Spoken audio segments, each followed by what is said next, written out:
ថ្ងៃនេះនាងខ្ញុំមានបង្អែមគុយទាវកន្ទុយក្រពើដើម្បីយកមកបង្ហាញបងប្អូនពុកម៉ែទាំងអស់គ្នាទស្សនាអញ្ចឹងណាបងប្អូនហើយមិនចាំតែប៉ុណ្ណឹងទេបងប្អូនទាំងអស់គ្នាថ្ងៃហ្នឹងនាងខ្ញុំក៏បានអឺចែករំលែកពីវិធីនាងសម្អាតគុយទាវកន្ទុយក្រពើយើងបែបណាកុំឲ្យមានជាតិរអិលនឹងតែ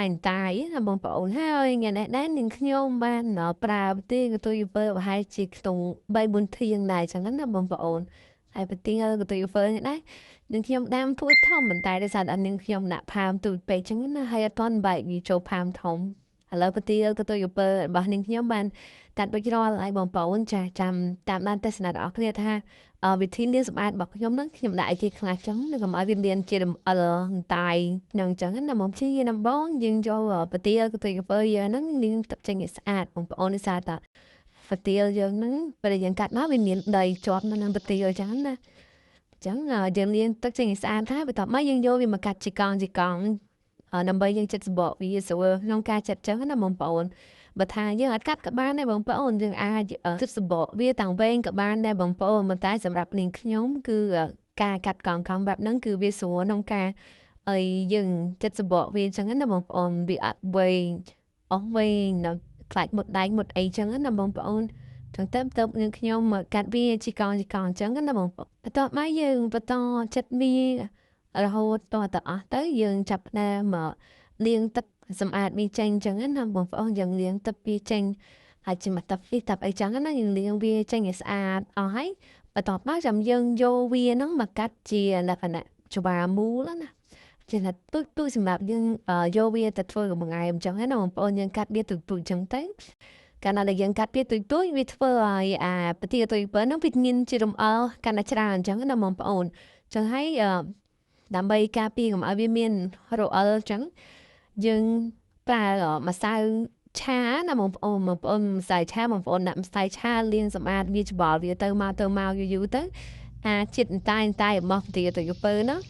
វាទៅអស់តាមហ្នឹងហើយបងប្អូនលាងទឹកចេញឲ្យស្អាតទៅស្រង់វាមកវាលែងមានជាតិតែល្អហ្នឹងហើយបងប្អូនងាយស្រួលខ្លាំងមែនទែនអញ្ចឹងខាងការយើងលាងសម្អាតប្រទេសគឺពើកុំឲ្យមានតែណាអត់មានអីច្រើនបងប្អូនមានតែប៉ុណ្្នឹងឯងបងប្អូនយើងគ្រាន់តែលាងទឹកវាទីបិទទឹកឲ្យស្អាតជាតិម្សៅឆាហ្នឹងទៅវាលែងមានតែនឹងទៀតឯងបងប្អូនឥឡូវប្រទាលទុយពើយើងបានសម្អាតរួចអស់ហើយបងប្អូនអរគ្នាឥឡូវយើងចាប់ផ្ដើមមកមើលពីវិធីធ្វើបង្អែមវិញជាដំបូងយើងត្រូវដាក់ដាំទឹកចឹងណាបងប្អូន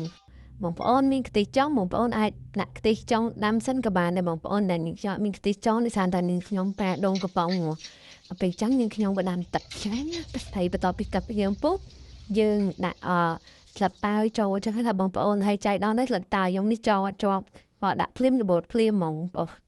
ហើយបន្ទាប់មកទៀតបានយើងដាក់